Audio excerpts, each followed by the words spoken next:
Are you looking to get ready, be prepared, and transform your financial future? Then you've come to the right place. This is the Get Ready Money podcast with Tony Stewart, where Tony has insightful conversations with financial experts who are changing the way we think about money. Catch up on the latest financial trends and hear practical advice from Tony and his expert guests so you can build healthy habits that work. Be empowered with tips for implementing small changes that can have a big impact on your financial future. So sit back and get ready to hear from today's guest. Welcome to the Get Ready Money podcast, changing the way we think about money. I'm pleased to be joined today by Christine Simone. Christine is the CEO and founder of Caribou. In this episode, we'll be discussing how we can change the way we think about money and healthcare planning. Christine, welcome to the Get Ready Money podcast. Hey, Tony. Thanks so much for having me. Yeah, excited. Glad you could join us today. So, let's get started. Tell us a little bit about yourself. What is your origin story? Yeah, it's funny. In preparing for this, I thought a lot about this question, like, what is my origin story? And I guess I was brought up in an Italian family, loved food, loved spending time with one another, played competitive sports. That made me very disciplined in other areas of my life, including my academics. Fell in love with sciences, biology, chemistry, went to school originally to want to be a doctor, and then got more involved on the innovation side of healthcare, joined a couple startups after I graduated, and then started my business about 4 years ago in 2020. And here we are. So I never actually thought I would be working technically within wealth management, which is where our product sits today, but it is a healthcare related product, which we're going to dive into. Yeah, definitely. No, and I'm excited to learn more. So just out of curiosity, what sport did you play? I played competitive soccer. I played a lot of sports. I did gymnastics, I snowboard. I even was a snowboard instructor. So I played a lot of sports, but competitively I played soccer, like a true Italian. That's great. That's awesome. So, let's get into the questions. Is how do we build stronger financial futures through healthcare planning? How does it tie in? So healthcare costs are one of the biggest risks to a financial plan. No matter what your net worth is, it is something that can have a pretty dramatic effect on your retirement goals and your retirement plan if it's not something that's taken into account. It is one of the top expenses that retirees will incur. And because of that, it's currently the top financial concern actually that Americans have. So avoiding it is detrimental. Not thinking about it long term is definitely harmful to the financial plan and to people's long-term goals in retirement. Obviously, there's no crystal ball. There isn't something that can predict whether you will get sick or need certain services, treatments and procedures, but accounting for that potential to happen and ensuring that you're continuously revisiting what your expenses are and ensuring that they're part of your overall financial plan and that this is an area where you will undoubtedly spend money in your retirement is how you can build those stronger financial futures. Healthcare has like a really reactive type of experience. And what we're trying to do is make it a lot more proactive. So really thinking through those potential scenarios way far in advance. That's awesome. So why do you think people really, because it is such a big cost in retirement, why do you think it's overlooked? I think people maybe just don't want to think about it, or when you're young and healthy, it's hard to think about that future unless you've had parents go through something, and I'm not just referring to people getting sick or being diagnosed with something, but unless you, for example, have a parent that lived longer than you expected even, right? Or you helped a parent age into Medicare and saw how confusing it was for them, and how those benefits all changed, and what the options were, and how they were confused by everything. Unless you've been through that yourself, it's really hard to think about that future. And so I think that most people who are younger just have different financial focuses, which is okay. I mean, they might be focused on buying their first house, starting a family, paying off college debt, starting to save. they have different focus areas. And so it could be hard for people to have that more proactive approach. But, and we'll get into this, one of the best things that you can do to start that ball rolling is just by looking at your individual situation every single year with your health insurance, because that is something that hopefully everyone listening has access to. And that's where it starts on the smaller scale, is just by ensuring that you're optimizing that plan every single year. Definitely. And I think people overlook the value. I mean, we definitely don't want to get into it too much, but the Affordable Care Act and how it opened up so many people to have access to health insurance, is because you talk about it, is like, if we think back to before the Affordable Care Act, a lot of people didn't have health insurance, or even a way to get it. So it's so important. So, one of the things that you talk about is going beyond health insurance and Medicare. So why is it important to go beyond health insurance and Medicare? Yeah, I mean, your health insurance is just where everything starts, right? It dictates what you're going to pay. So it will dictate your premiums, for example, and it will dictate your potential out-of-pocket expenses. But those out-of-pocket expenses are what's variable. So you have to go a bit beyond just the health insurance itself to understand holistically what your potential expenses might be. And like I said, no crystal ball, but you might have a sense, at least in the next 12 months, what you might anticipate. You've got that sore shoulder. Maybe you need, physical therapy. Maybe you've been putting off a knee replacement. Maybe you're having a baby. These are all things that you can proactively, hopefully plan for. If you get on an accident on the ski slopes or something this winter, unfortunately, that's something that isn't necessarily planned, but hopefully you have that money stored away. If you're on a health plan, one of the best things you can do is understand what your deductible and your out-of-pocket maximum is, and store that amount away and make sure that it's available, like readily available. Not necessarily doesn't need to be in a cash account. Hopefully it is, and that is your emergency funds, but at least it's somewhat accessible to be able to pay for incidences like that. And then beyond that, there are strategies like HSA accounts, there's planning for long-term care. I mean, there's so many different things that we need to keep in mind and keep account of to ensure that we're approaching healthcare from a holistic lens. Definitely. And that's something, I've talked about, is, looking at the total cost of something. So what you're talking about, and I think people sometimes overlook this, is the total cost of their health insurance costs.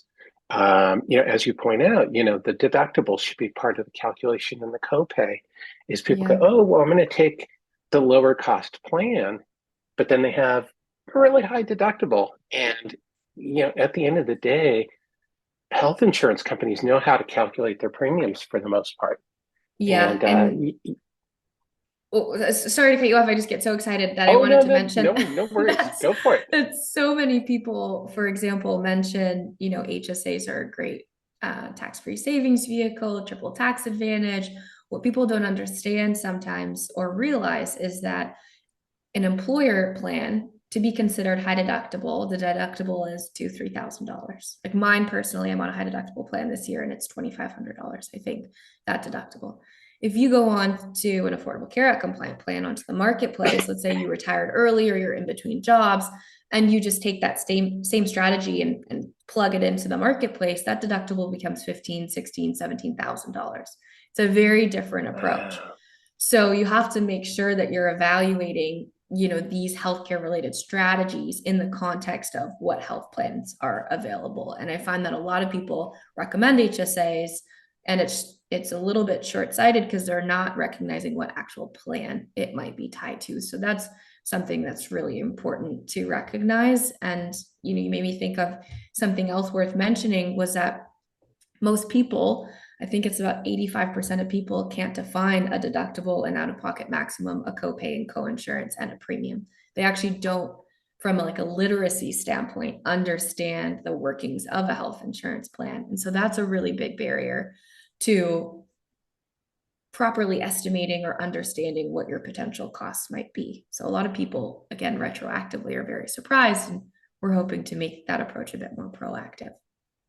Well, fantastic. Well, so since you bring it up, can you define deductible and copay for the audience?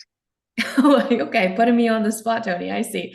So a Oh no. deductible, a deductible is what you're responsible for paying yourself out of pocket before your plan pays for anything, unless it's a preventative services and one of the covered services according to your plan.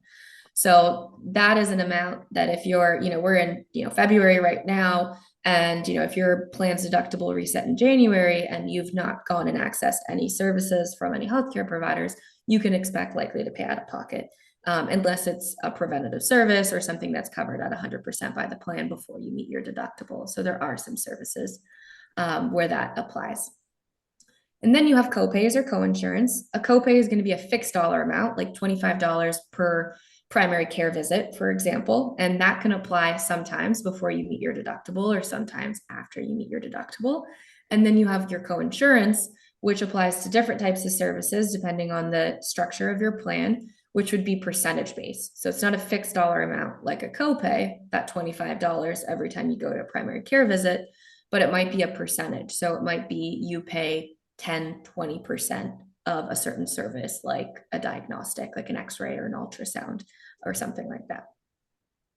That is awesome. Thank you so much. I appreciate it. Sorry, I didn't mean to put you on the spot, but I think I it's should know, so it's okay. I figured, but that's probably within your wheelhouse. But actually, for people listening, this is something that I do ask people to define terms in their area, because as you point out, is we think that people understand these terms, and it's taken, for granted that maybe they do, but they really don't. I do want to walk back and just highlight for the audience something that you mentioned that I think people forget about.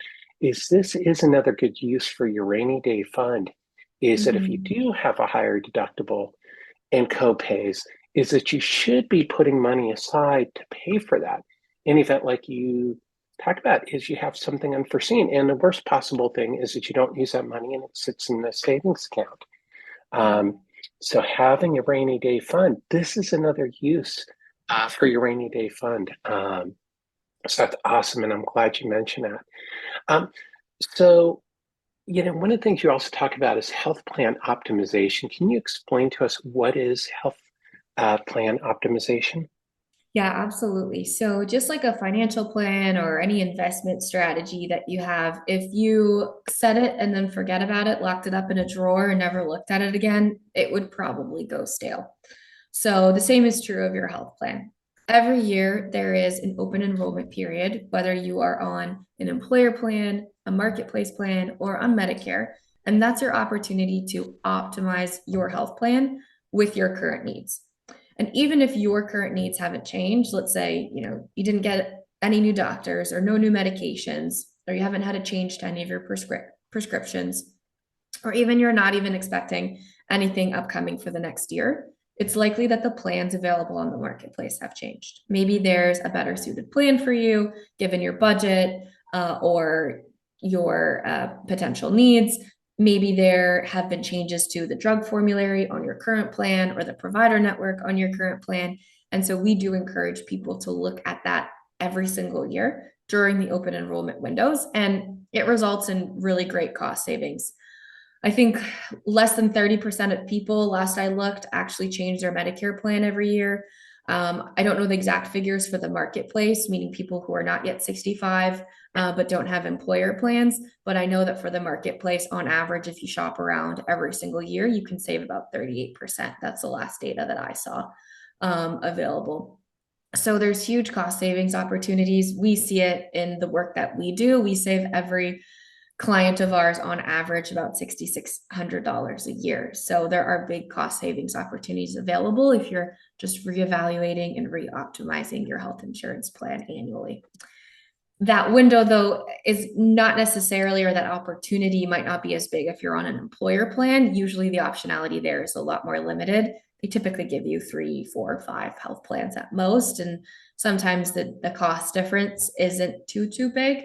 And if the employer is subsidizing a lot of that cost too, it might not make much of a difference, but definitely post-employment, it's a really great strategy. That's often usually when your healthcare costs start to pick up as well. So it's an important thing to do, hopefully every single year. Fantastic. And, I'm glad you brought that up. And for those who are following the Get Ready Financial Calendar, this is one of the weekly action items that comes in the fall before your open enrollment. There are tools that I have available and resources to help you walk through and check this out, because what Christine is talking about, this is so important. So when you get your open enrollment paperwork from your employer or with the marketplaces, maybe take a minute to think about your options, because as Christine points out, you could save a lot of money.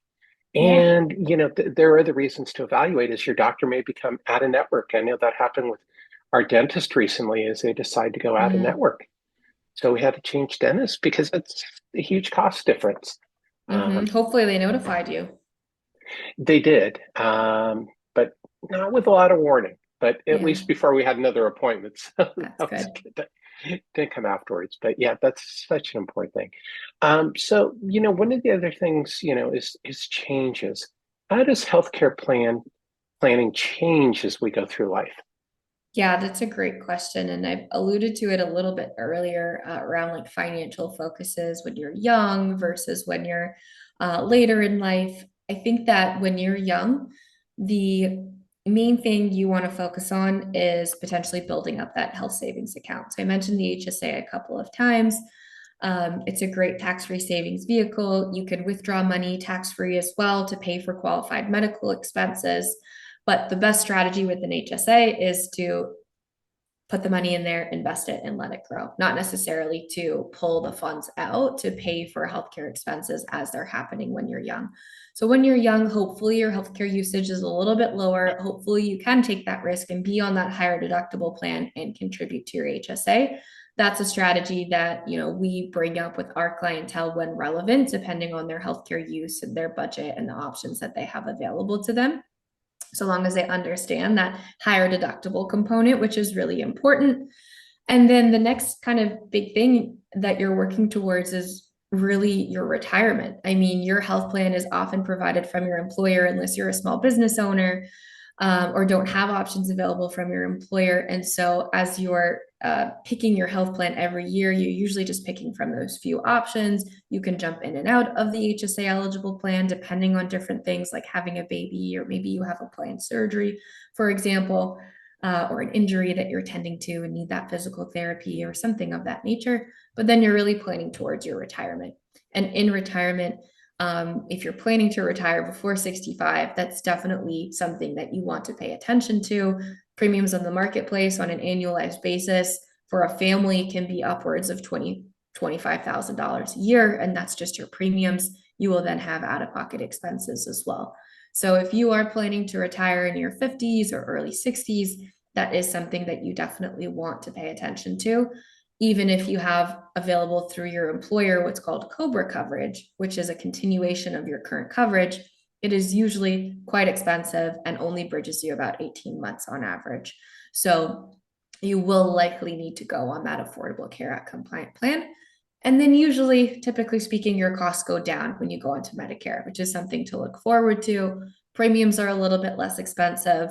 Out-of-pocket costs are a little bit less expensive depending on which configuration of Medicare you pick, whether that's original Medicare or Medicare Advantage.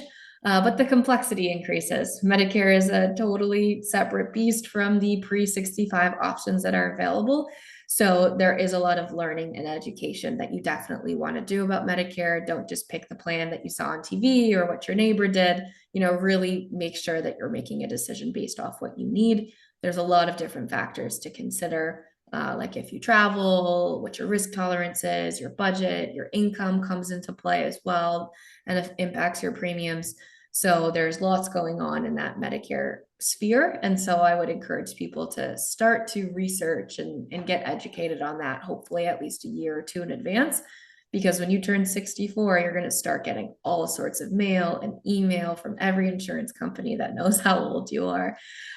People knocking on your door wanting to sell you Medicare plans. So hopefully you give yourself a good 12-month window at least to soak it all in and make a choice that's right for you, because it can be pretty hard to change things afterward. So sometimes with the Medicare plan, there's some parts of it that can be set in stone. So the optimization component becomes a little bit trickier and a little bit more limited. So you really want to make sure you make a good decision when you turn 65. Yeah, and that's one of the things this is outside my scope of expertise, and it may be yours as well. But as I understand it, that if you go into Medicare Advantage and you try to move back into original Medicare, there's some tax issues or something. Are you familiar with that at all? Yeah, it isn't tax issues. What it is that depending on where you live, because some states this doesn't apply, they have what's called guaranteed issue rights. But in most states, depending on where you live, if you first choose Medicare Advantage and you're outside of what's called your trial right period, which is the first few months of trying it out, then you need to go through medical underwriting to go to original Medicare and get a Oh, Medigap really? policy. So if you have any type of health condition, pre-existing, medications, things like that, it can be difficult to go on to original Medicare. And usually the reason why people want to switch is they realize their out-of-pocket costs are higher on Medicare Advantage, usually due to some type of health needs and health conditions. So usually they're realizing it too late before they can make a switch, or they're realizing that their doctors aren't in network. And so that's why we just encourage, do the research ahead of time, understand the potential limitations. Medicare Advantage does make sense in some scenarios. And I'd be happy to walk through what scenarios it makes sense in, but it's not for everybody. Yeah, no, that's super helpful because it's something, that I've been reading about, but I'm not super familiar. So, do you have any resources you recommend where people can learn more about Medicare? Anything come to mind? Absolutely. Yes, I'm glad you Oh, asked. great. So any resource ending in .gov is going to be your best resource. So Medicare.gov actually has a ton of great resources. SSA.gov has a lot of great resources. Kaiser Family Foundation, KFF, it's known as well, has a lot of great resources. So typically speaking, we direct clients to those types of articles because you can trust that there is no bias or no incentive. You're not going to get advertisements for certain insurance companies or things like that. Yeah, no, that is super helpful. Thank you. And for people watching and listening, I'll make sure I have the URLs in the show notes so you can check out those resources. Super easy. So Christine, let's switch to the get ready questions. The first one is, what is one simple thing you can do each year to set yourself up for financial success?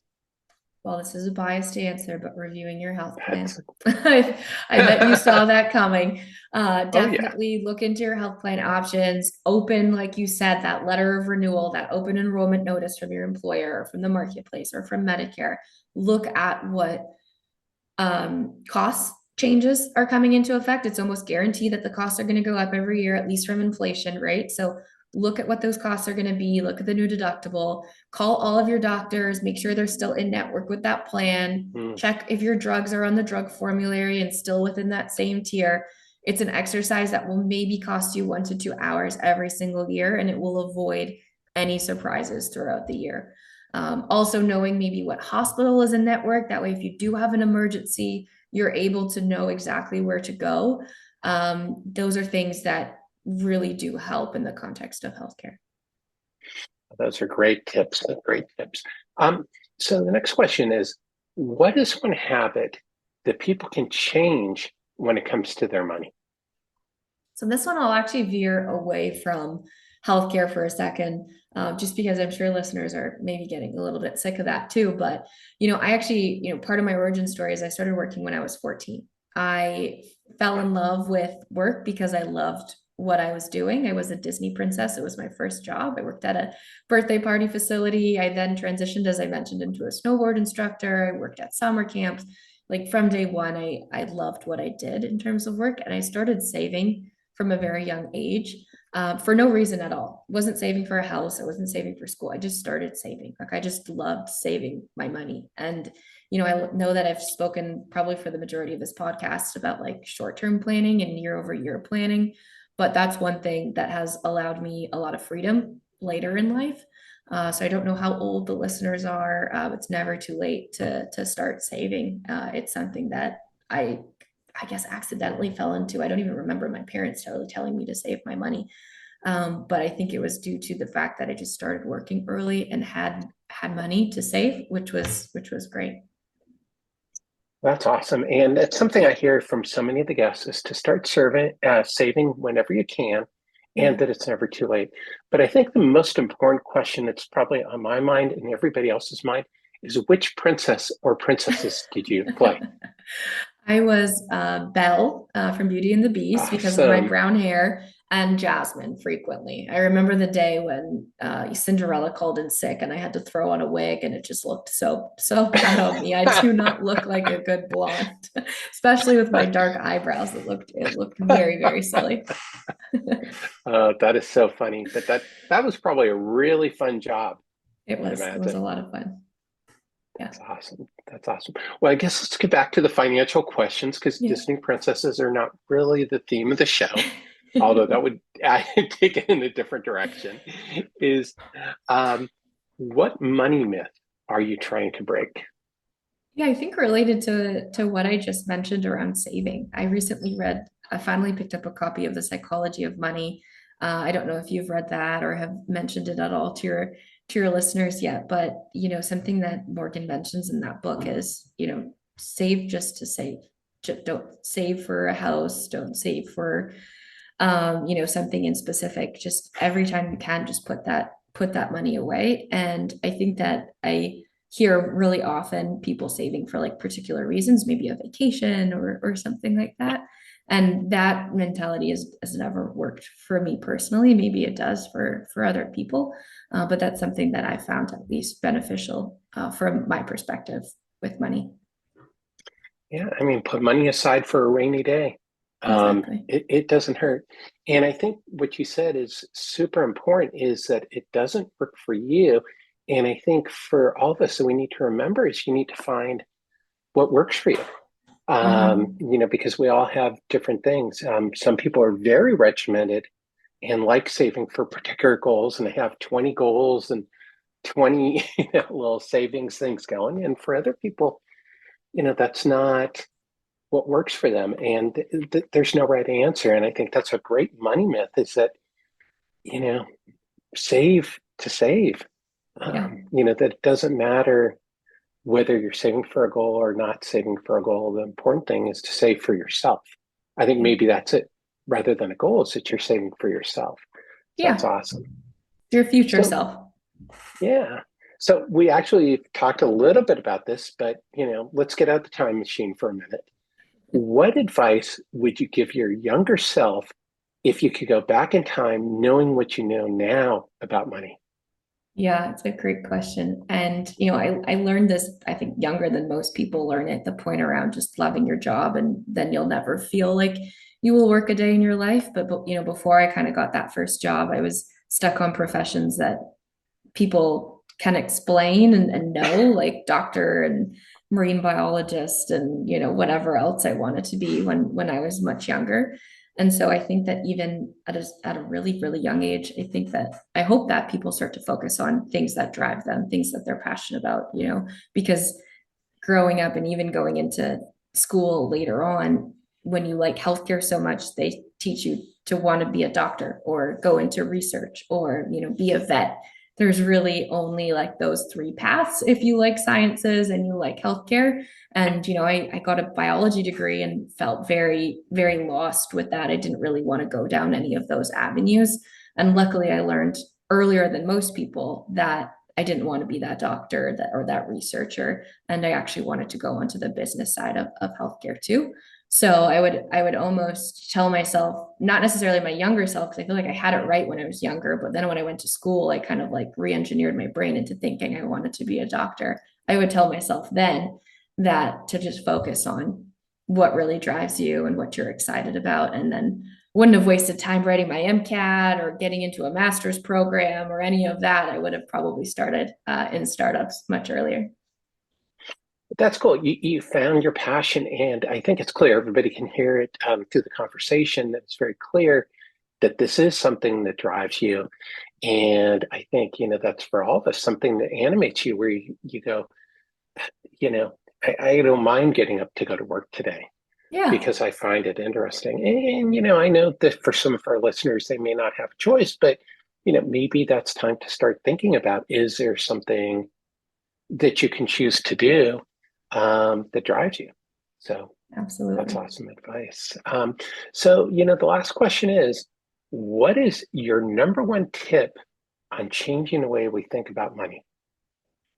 Yeah, this is a hard one, because my relationship with money is it's really interesting because I have, I guess, the luxury of, because I'm a good saver, of not really even thinking about it. And maybe that is what's so valuable to me, is that I'm not always thinking about it. And I think that helps me from a clarity of mindset perspective every day, and doing things out of the confidence of, I'll figure it out, even if money is an issue, which, I mean, there's a lot of things I can't do. I just live a very frugal lifestyle. And so I'm, very happy with just like bare minimum living. Even this cardigan is a good 6 or 7 years old. I don't necessarily like luxurious things. And so I think that that mindset allows me more freedom throughout the day.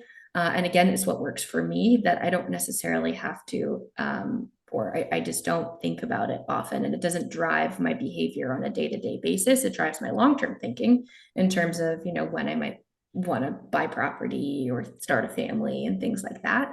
But on a day-to-day, if I really feel like eating out for lunch because I've got a busy day, I do it. It's not something that I think about from necessarily a budget perspective. And I think that a lot of people sometimes operate from a place of maybe more fear and not that confidence of they will figure it out. So I think that having that confidence that financially you will figure it out long term is really important. But obviously you want to be a bit realistic in that thinking as well, which can be hard. Well, and I think you do a very good job of outlining it. Excuse me, is that it's balance, is that you may balance it out with your cardigan as opposed to people who are buying the latest fashion. And there's nothing wrong with buying the latest fashion, but if you do that, then you're going to have to cut back somewhere else. And I think we don't talk a lot about that it's okay to make a trade-off, and so many people talk about, oh, well, give up your daily coffee. Well, if you like your daily coffee, that's okay. Yeah, You can get it, but then maybe you don't get a new car every year. And I think, if I'm understanding you correctly, that's basically what you're saying, is that, have a little trade-off, have confidence that you can figure it out, but that you also have to be realistic. And I love exactly. that. Great summary. Said it better than I did. Oh, no, not at all. You said it wonderfully.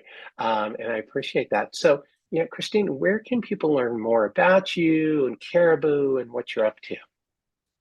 CaribouWealth.com is our website. We're also pretty active on LinkedIn, so you can follow me on LinkedIn, as well as on Twitter. Twitter handle is Caribou_wealth. Okay, fantastic. Well, you're still on Twitter, so and we still call it Twitter. Can we still call it Twitter? Oh, right. I guess you're right. On X. Well, thank you so much for joining us today, Christine. It's been a pleasure. Appreciate your time and insights. Thank you for having me. It's been a lot of fun. Yeah, and thank you everyone, as always, for tuning into this episode of the Get Ready Money podcast. If you learned something today to change the way you think about money, please be sure to subscribe and tell a friend. Let's change the way we think about money. Until next time.